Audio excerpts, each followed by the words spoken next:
Now we are going to hear about some effective DIY PR strategies and guiding principles for tech companies when they need to create a PR strategy. From the first lady speaker on stage, Colette Ballou, founder and president of Ballou PR, about PR for startups and corporate reputation. Who are you calling a lady? Hi, everybody. I would love to get up here. Like, I was swooning over Paul's speech because he gets to talk about big ideas and the kind of thinking I like to do. But today, what I'm here to do is to bring you things that, basically, by the time I finish speaking, you should have things that you can go out and do to get PR for your own selves. My job is to be incredibly, incredibly tactical and give you stuff, give you value right now. So, don't worry about getting the text that you're going to see. All of this is already available. Just take a quick look at either Ballou PR or my Twitter, and you'll get the access to the slide share. You don't even have to follow me, although I'm really funny, so you might want to do that. But all this is available to you right now, open source. So what you can do is focus on looking at me, asking me questions, etc. There's a lot of text, so we're going to get old school. And I'm the head of an international public relations agency. We have offices in Paris, London, and Berlin. I actually live in Berlin. I've lived there for 2 years. Like any good entrepreneur, I have started every single one of the offices myself. We work only with high-growth technology companies, B2B, corporate, all kinds of things. And we're 20 people and growing. But why should you listen to me? Oops, my little clicker, missing my clicker. Somebody give me the next slide up here. Who walked away with my little clicker? That's all right. Can somebody give me the next slide? Can you control it? All right. So I'll tell you why. Because we've represented companies like WhatsApp and Facebook, folks you might have heard of, right? We represent TransferWise, high-growth startups, a lot of folks you've heard of, right? We've also done a lot of crisis work. We've helped Mozilla through some of its crises. And we work with big public companies like AOL Networks. You are awesome. Thank you. So, some folks that you've heard of, hopefully that you respect. So then, first I'm going to give you the big picture, which is reputation. Everyone's like, I don't have time to worry about my corporate reputation. It's pretty important, and we're going to talk about that in a minute. But having a good corporate reputation means that you don't have trouble attracting and keeping employees. In fact, maybe you don't have to even pay headhunters for them. It's your ability to get on short lists when you're selling, right? It's also the ability to sell your products and services at a premium, even in an economic downturn.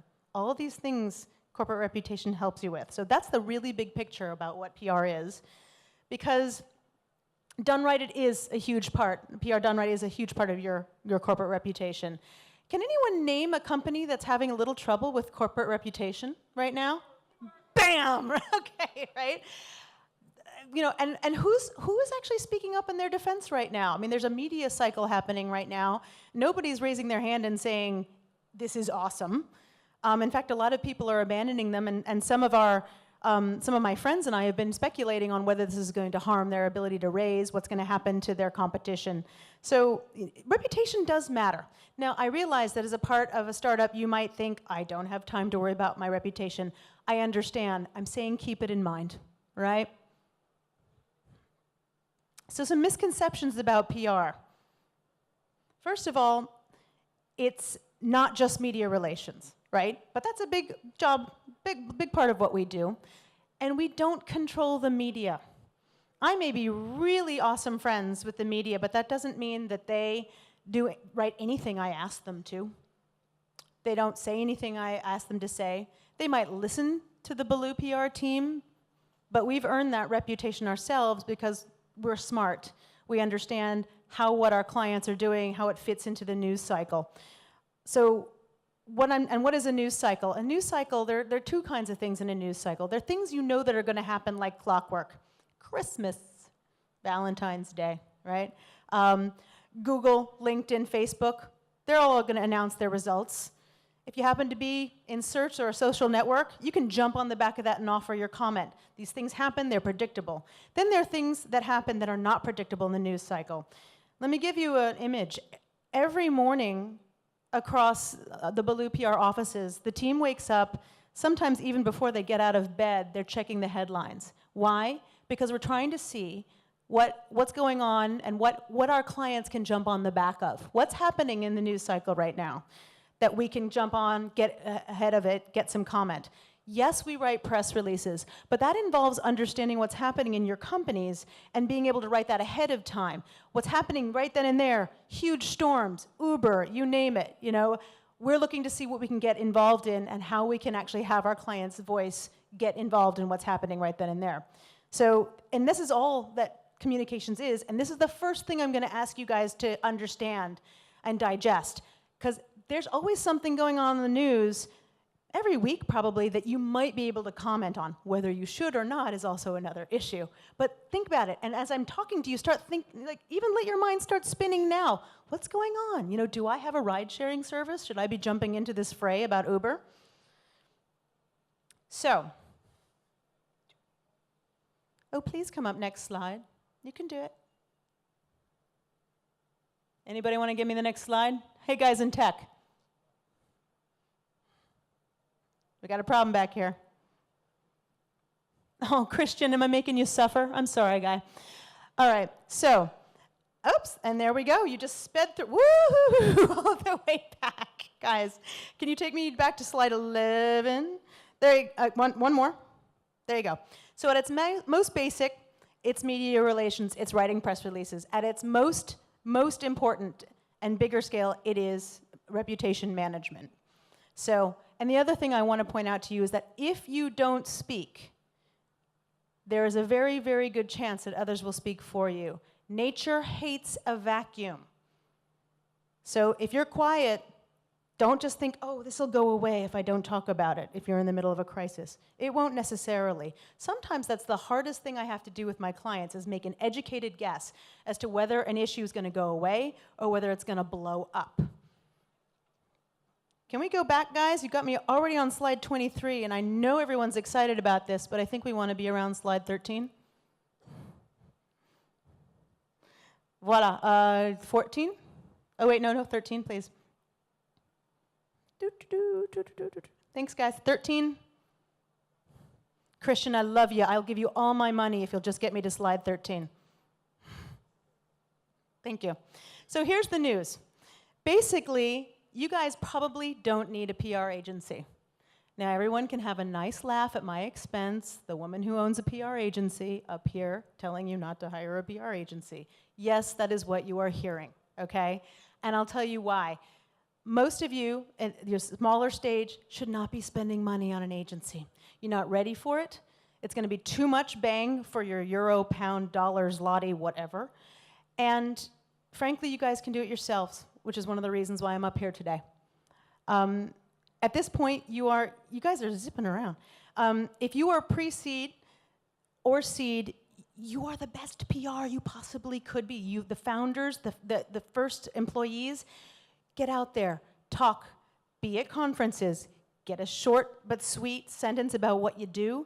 Start, who's following you on Twitter? Who's following your competition on Twitter? Get involved with them.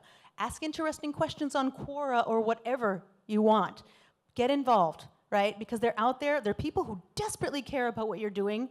Maybe it's only 3 people, but get involved because they'll get other people to get interested and excited about what you're doing. So if you get these first, call them 1,000 users deeply involved, it's the best investment you can make. Another reason not to hire a PR firm when you're super small is because you probably don't have it all perfect. So you get a whole bunch of, you get 2 million people to come to your website, it'll send your servers down, right? And then those people have had a bad experience. They're not going to come back again. Or if they do, it's going to cost you twice as much to acquire that customer because you're going to have to find a way to get them back. Think of it even worse. You've convinced a journalist to go and experience your website. They've had a crappy time and they write about it. Think carefully about when you engage in PR. That's all I'm saying. So save the PR firm for when you're at a certain size and scale. Roughly, I say a Series A, 5 to 8 million is a good idea, but it depends on what you're doing, and I'd have to talk to you individually about that. So, what am I saying? You've heard this, and every expert's telling you this. Focus on your product design, your UX. PR is just not a necessity at this stage. And it might not be for you ever. Here's the tough news. I had a fantastic conversation with an entrepreneur that I like, but he was incredibly ROI focused. He's an engineer, and he kept saying, but what do I get for my 5,000 euros a month? And you know what my answer was? I didn't mean to be glib, and I'm only doing this for entertainment's sake. But my answer was, because guess what? I don't own a media company. I don't write for TechCrunch. I can't guarantee you that you're going to get anything, right? I can make a very educated guess. And in fact, at Ballou PR, we don't even go to a proposal unless we think we can get a prospect some good results. But it's just not for everybody. There is no formula that says if you spend 5,000 euros a month, you're going to get this and that and this.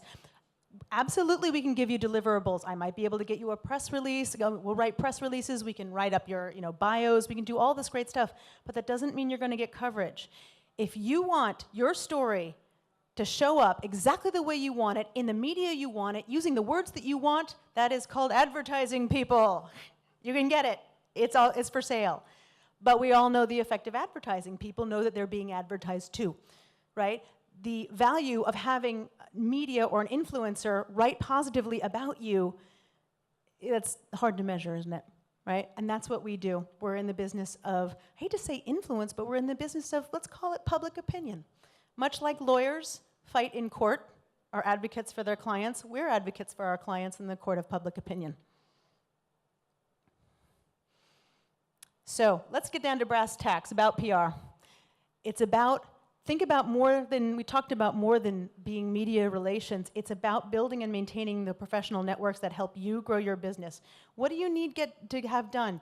You probably need to grow your customer base, sell stuff, and increase your valuation. That probably applies to almost all of you. If you're a venture capitalist, you want slightly different things. You want LPs to invest in you. You want the best entrepreneurs to come to you. Perhaps you want to be able to attract good VCs to co-invest with, and angels. But everything can be boiled down to business goals, which is the other thing I want you to remember. PR is not this kind of magical smoke and mirrors, raise awareness crap, right? Anyone who tells you, well, I can help you raise awareness, I can help you raise awareness too, right?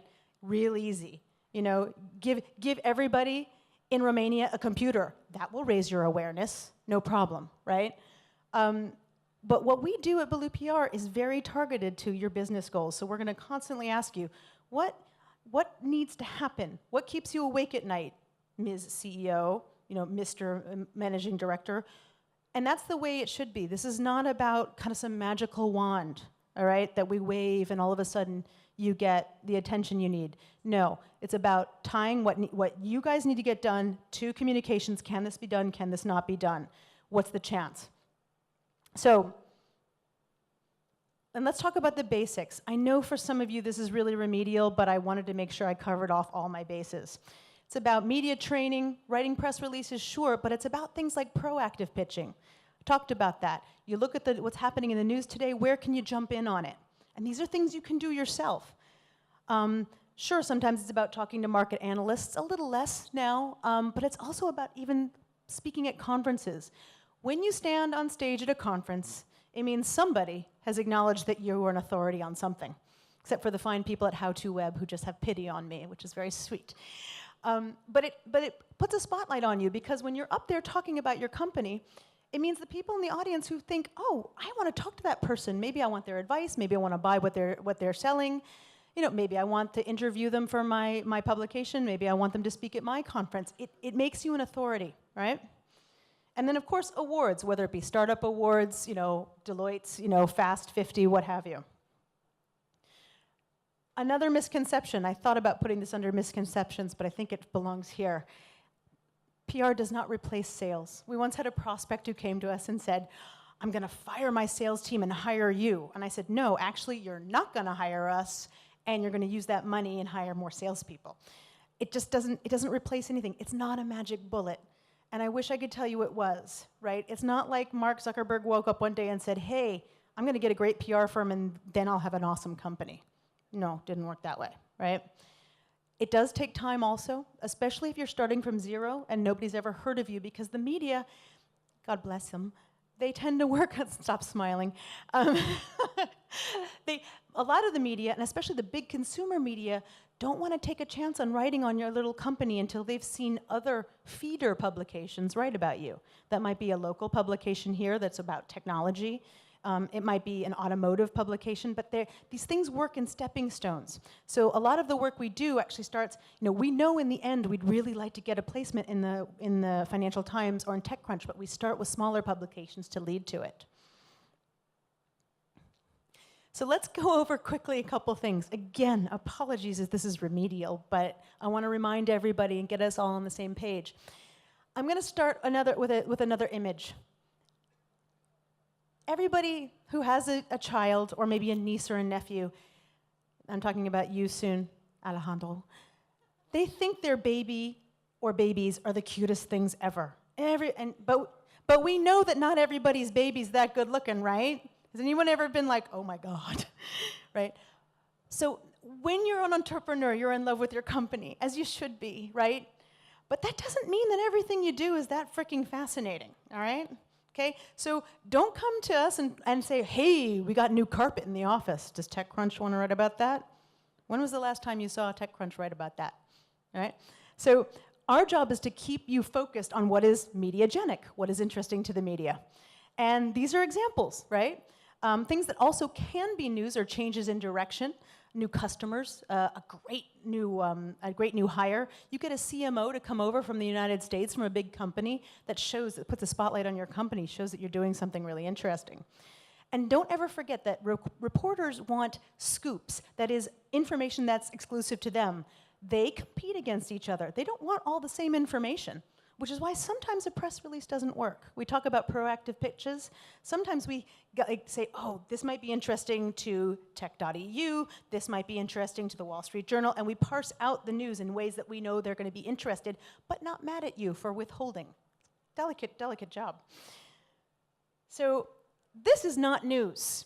So I can't tell you the amount of times we've had prospects come and say, that other company got attention, but we should get attention too. Do you recognize? It's your 2-year-old, right? You've seen that. And so you can't go running to the media and say, oh, by the way, our product really is better than the other person's product. When was the last time you saw the headline in TechCrunch? Product A's, the company A's product is really as good as company B's product. It's not a headline, it's not news. Think in terms of news. And now that I'm training you to do it, you're starting to see it, right? So, and then another thing that matters is the how-tos of determining your approach. What makes something newsworthy, right? I've talked about news agendas, so I won't go back over that. But controversy, right? Impact, differentiation, timeliness. What's timely right now? This one said it. Uber. If you're doing anything around ride sharing, even sharing economy, you might have a chance to jump in on the conversation. It happens. You get these little chances, these opportunities every hour of every day, right? So, ways to get coverage. We've talked a lot about this, but there's obviously the press release, but press releases take time to write, and they can't jump on something that's happening immediately. So we also suggest surfing the news. Case studies are great. Case studies with an ROI, nothing like it. The media loves it. That is proof that somebody is willing to pay money and get money back for your service or your product. Bylined articles are another one. We do that a lot for our venture capital clients, where they write up a position they might have, what's going to be hot in 2015 investing-wise, perfect example. Technical articles if you can, surveys, white papers, all of this is stuff that you can use to pitch the media. And documents to prepare. Again, this is all available, so I'm not going to go too deeply, but I am going to point out the last thing, which is you should always have a question and answer document ready, because there are some questions you will get asked no matter what, right? What does your company do? Why did you found your company? These are pretty basic questions you're going to get asked every single time. One question I get all the time, are there companies you wouldn't do PR for? And my answer is, yes, there are, and I'm not going to name them because that would be mean. So the press release, let's go to the heart of it. This is an oldie but a goodie that I'm going to show you, and again, the content is all available to you. So take a good long look. Real simple, big topic sentence, subheader, Location, date, paragraph 1, 2, 3, 4, 5, 6, and here's what it looks like. This is one we did a while ago. This was hot news when it came out, and we knew exactly how to set it up, right? Most journalists don't read beyond the first paragraph. Some of them only read the header and the subheader, which is why it's got to be, yeah, and there's a guilty party right up front, right? So you want to make it really, grab it, give them the news. Don't make them look for it. They're not going to do it. Another thing, put your contact information at the tippy top. Don't make them scroll down. They're not going to do it. When sending it, include the entire press release in the actual body of your email. You can also attach it, but a lot of attachments gets deleted, so don't count on just sending it. Again, all of this is available to you, so I'm going to let it scoot through, but notice all the links that we've added. And the very end, oops, I'm going to go back, is trying to get to slide 30, if you can, there you go, is the about. This is the standard boilerplate. That's what it's called. And it has everything that you need to know about the company right then and there. I love journalists. Some of my best friends are journalists. They tend to be lazy. Give them everything they need. So we talked about emailing and the importance of, basically including everything they need. If you're not going to attach the press release and you just have a short proactive pitch, make it short. Think BlackBerry short. Can you read it in the pane and the preview pane? Honestly, people, get short. That's my big advice. It needs to grab them, and it can't make them, don't make them do work. Make sure you know who your press targets are. Do not be writing to Vogue about some in-depth thing, like update to your cloud software. They don't care. Wire distribution, frankly, at Ballou PR, we're against this. We tailor all of our pitches to all of our media. We know our media pretty well. Some folks do it. It's good for getting, wide distribution, but it usually costs a fortune. And we've talked about a lot of this. Again, this is content for you all to look at when you have time, but the bottom line is be smart, be thoughtful, don't lie, you will be found out. The journalists do actually want to be your friend, but they can't respond to everything, right? So just do your best, think really hard about, I'm giving you the tools to think about what news is and to see it through their point of view. One little note, and I was just talking about this with a friend earlier, saying that you have no competition means one of two things. Either you're too dumb to know who your competition is, or you're in an industry that nobody else wants to touch. Either way, it looks bad. Don't be afraid to name your competition. People think in groups. If you have to say, we kind of are Google for this, okay, fine. That helps people understand quickly what you're doing. Now, a few words about startup competitions. Don't worry about entering them to win. They're a great way to get exposure. This is a great way to meet investors. But don't become a perpetual competitor, because I've seen a couple companies that just keep competing, and you're like, haven't you graduated yet? Move it along. So really think carefully. Don't keep showing up to the same competitions. And probably about 1 year in startup competitions, then you should be moving on. Happy to talk to you individually about what you should enter, but of course, we got one here. Seed Camp is also well known. We got Techstars, Y Combinator. And a few words about conferences, and this will be my closing point because it's pertinent for all of us. Conferences are awkward, aren't they? You're kind of, that you need to make the most of your time, especially if you're a founder. You probably paid to be here, or at least, it's costing you money to be here. But we fail to make the most of these conferences. And I'll tell you, they're excellent opportunities to further your business goals, funding, getting media attention, meeting partners, selling. But you need to have goals in mind. So before you go to a conference, know what you need to achieve. And here they are, my world famous conference tips. Some